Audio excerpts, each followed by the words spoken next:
എടുത്തിട്ടുണ്ട്. അതിലേക്ക് ഇഞ്ചി വെളുത്തുള്ളി പേസ്റ്റ്, 2 വലിയ ഉള്ളി, പിന്നെ എൻ്റെ അടുത്ത് കേടും വിനീഗറും ഉണ്ടായിട്ടില്ല, അതുകൊണ്ട് ഒരു അര തക്കാളി, പിന്നെ 2 പച്ചമുളക്, പിന്നെ കറിവേപ്പില, മല്ലിയില, പുതിനയില ഇത്രയും വേണം.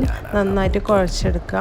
എന്നിട്ട് നമുക്ക് അതിലായിട്ട് വേണ്ടത് എന്തെന്ന് വെച്ചാൽ മുളക് പൊടി ഇപ്പോൾ 1:2 റേഷ്യോയിൽ എടുക്കുക. മല്ലിപ്പൊടി കൂടുതലും മുളക് പൊടി കുറച്ചും, അത് നിങ്ങൾ എരിവിനനുസരിച്ചിട്ട് ആഡ് ചെയ്ത് കൊടുത്താൽ മതി. പിന്നെ കുറച്ച് കുരുമുളക് പൊടിയും മഞ്ഞൾപ്പൊടിയും കൂടെ ആഡ് ചെയ്ത് കൊടുക്കുക.